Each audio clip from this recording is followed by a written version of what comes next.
Welcome to Rants TV. Hi guys, nandito po tayo ngayon sa Intramuros in Manila.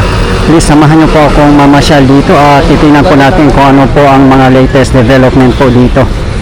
Ito po yung update natin today, February 8, 2026. At ito po yung pinaka-famous na street dito sa Intramuros. Kung sa Vigan po ay Calle Crisologo, dito naman po ay Juan Luna Street. Hello po! Welcome to Intramuros guys! All good in the wood. All good. Ganting keeper! Ayan po sa tapat natin ang pamantasan ng lungsod ng Maynila. Dito sa gilid ng pamantasan ng lungsod ng Maynila, meron pong food bazaar dito.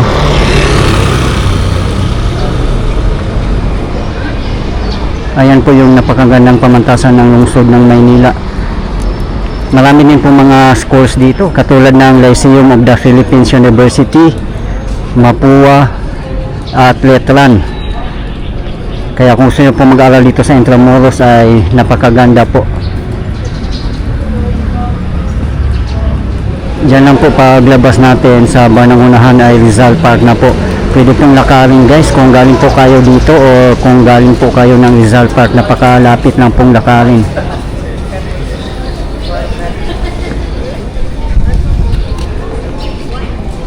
San Francisco.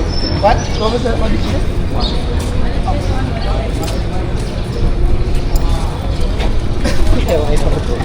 Yung kahabaan po ng Juan Luna Street ay naka-pavers po ito. At partly naman po ay naka-cobblestones.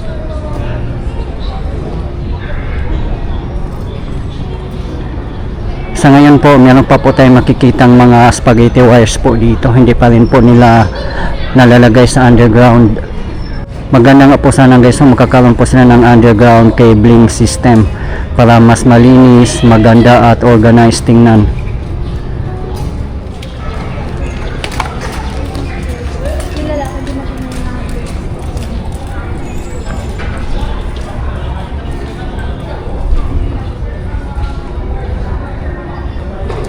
Diba guys, dito pa lang sa bungad, napakaganda na ang sasalubong sa atin. Ganda ng mga sinaunang building dito, mga neoclassical architectures at iba pa.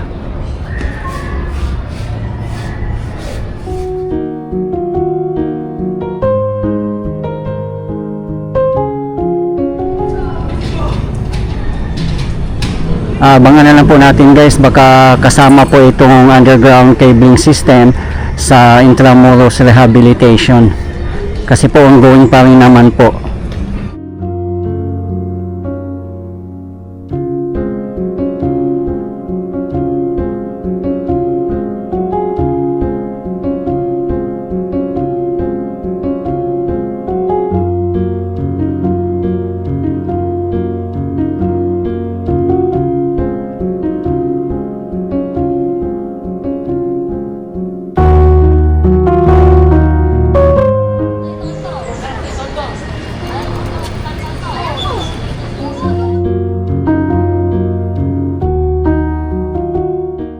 Makikita po natin dito na yung mga padyak ay isa po sa mga transportasyon dito sa loob ng Intramuros. Meron din tricycle, kalesa at iba pa.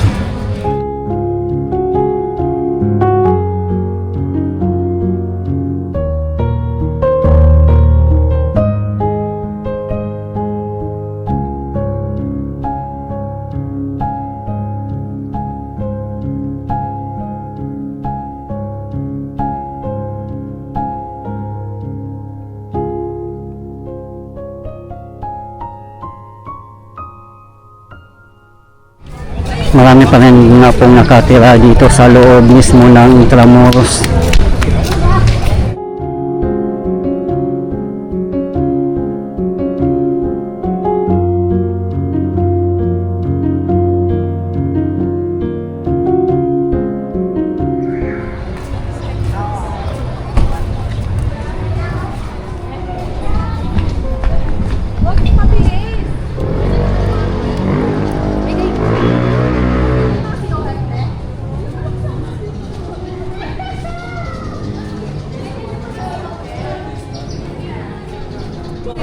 Kung nakapunta na po kayo ng vegan guys sa may Calle Crisologo, napakaganda din po doon.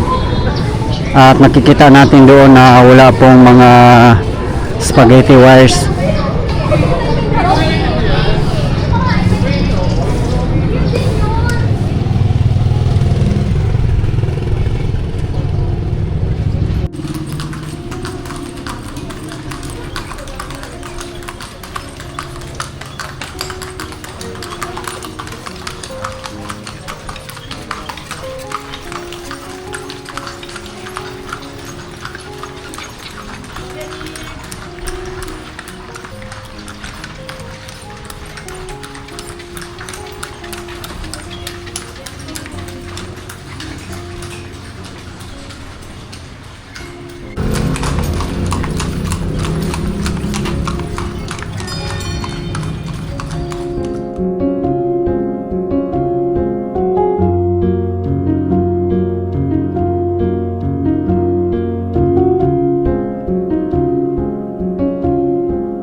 Ayan, may mga nakatambay din po dito na mga kalesa for hire.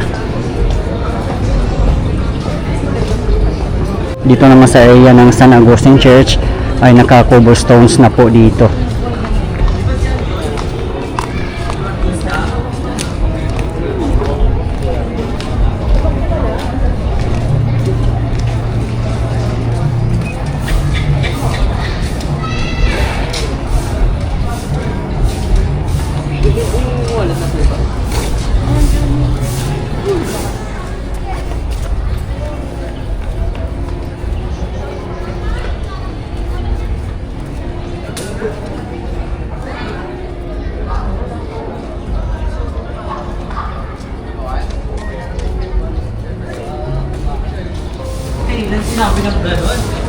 kung gusto niyo pong sumakay ng Kalesa, for regular passengers ay 1,000 pesos per hour. At 800 pesos naman po para sa mga senior citizen, student, and PWD. Nandito naman po tayo sa San Agustin Church, the UNESCO World Heritage and the oldest stone church in the Philippines.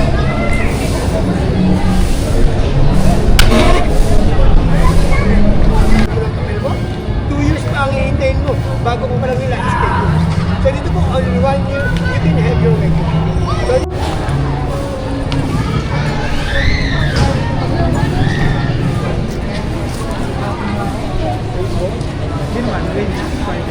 Ako nakapasok. Okay, thank you.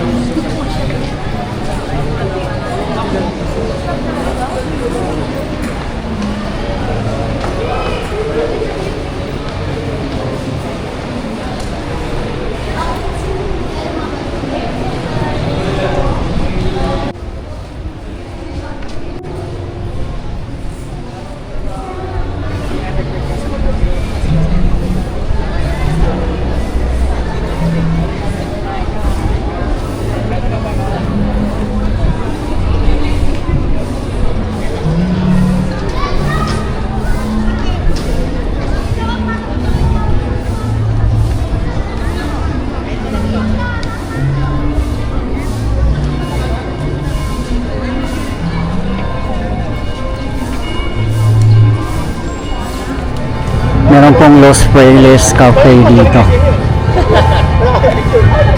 Sige, oh. Walang iba, oh. Pinita siya, walang trabaho, eh. Hindi ko natin ang Casa Manila. Casa Manila, bahay sa Manila.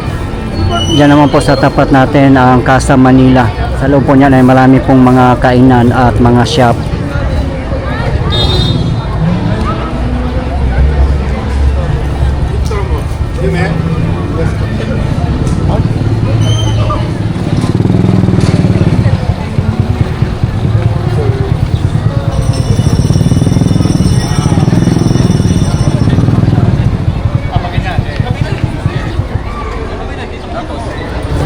Kahit dito din po, malapit sa San Agustin Church, ay meron din pong food bazaar.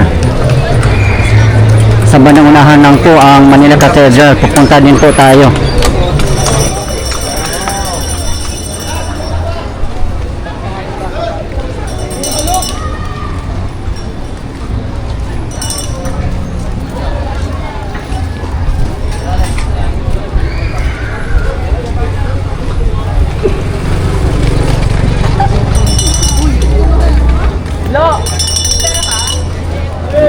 Hindi lang pagkain ang mabibili dito, kundi mga souvenir items din po.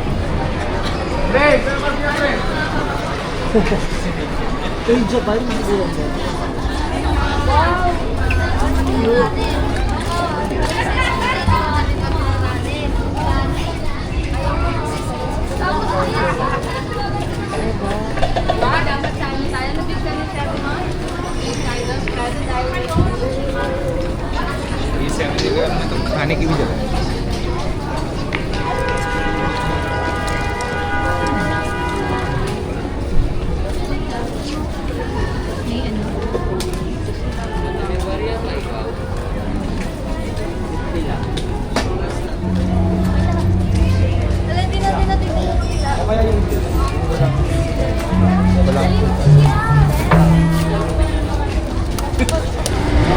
Ayan naman po ang Plazuela de Santa Isabel.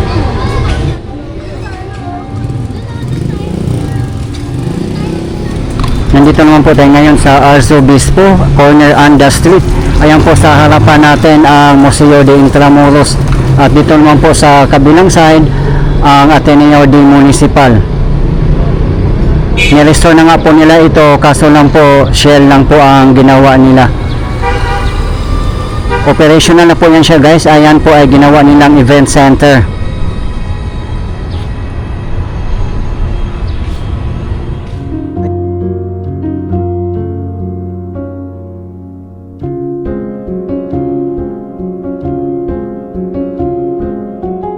Meron po yung napakalaking dome po sa loob.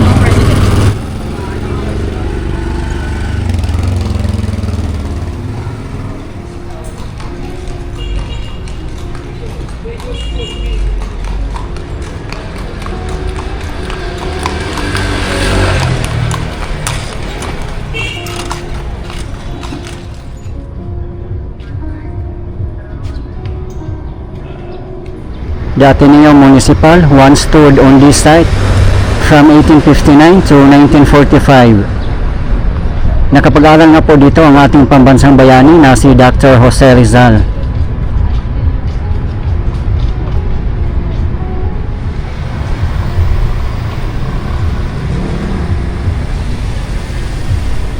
Ayan naman po ang Centro de Turismo Intramuros. Yan po ay former site ng The Church of San Ignacio. Nirestore po nila pero yung harapan lang po ng San Ignacio Church.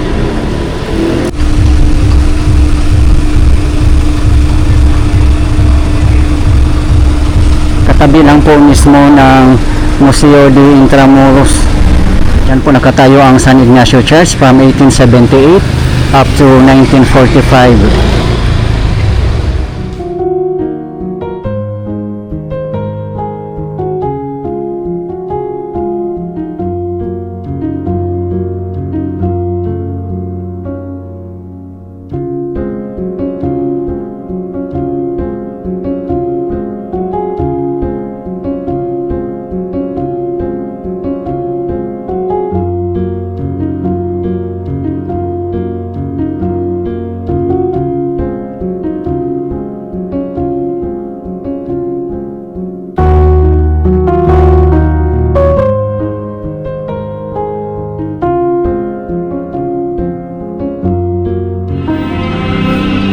Ayan na po ang Manila Cathedral. Meron pong nag-pictorial dito. May mass po ngayon. And reign us with you in the unity of the Holy Spirit, God forever and ever.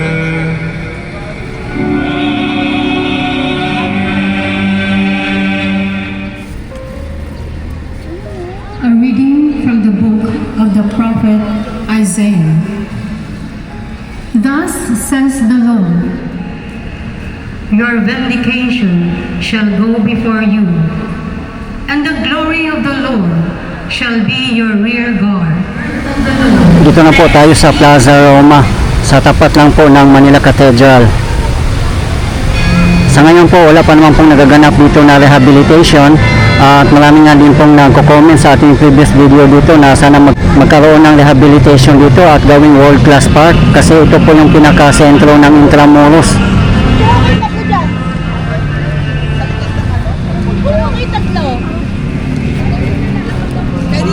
Sige ako na po hawak.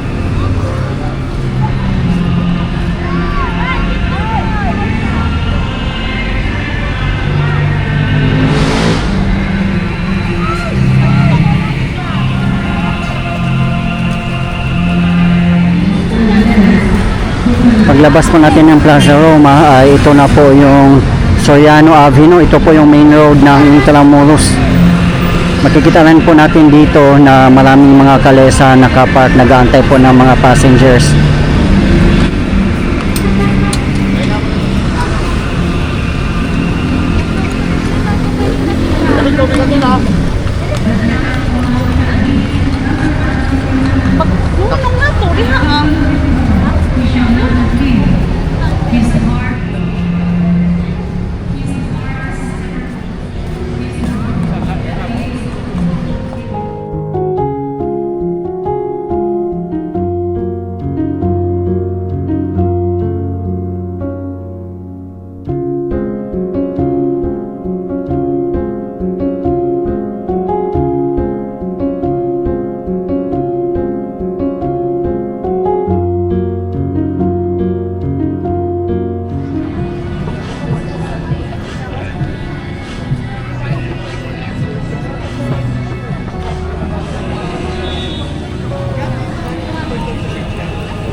Tara guys, punta po tayo sa Fort Santiago. Sa bandang unahan lang po natin.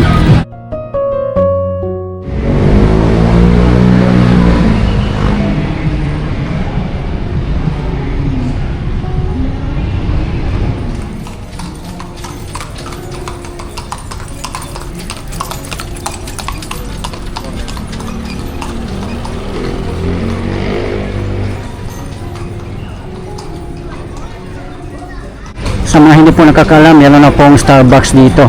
Ayan po. Katapat lang po ito ng Fort Santiago.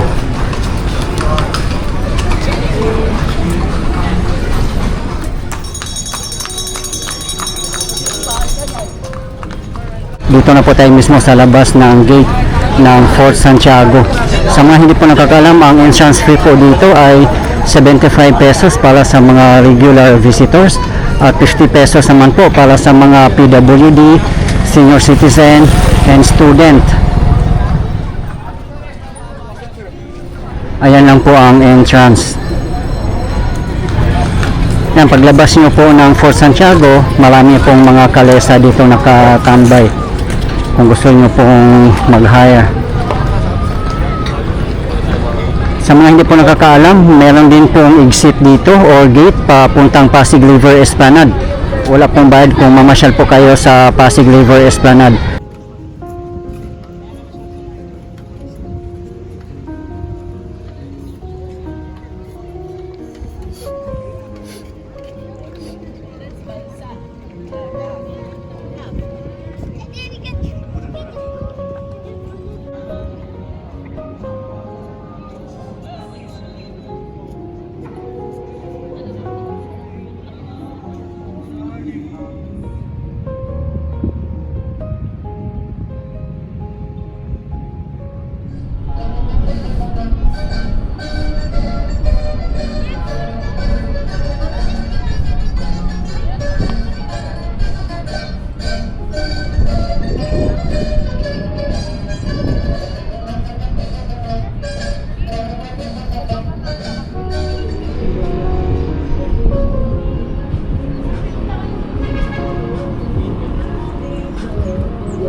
Guys, ito po yung latest update natin ngayon dito sa Juan Luna Street, Intramuros, Manila. As of today, February 8, 2026. Maraming salamat po sa patuloy niyong suporta at panonood ng aking mga videos. I really appreciate po. At hindi po ako magsasawang i-update kayo, lalong-lalo na po sa mga government infrastructures. Mabuhay ang Pilipinas! Okay guys, thank you for watching and keep safe everyone.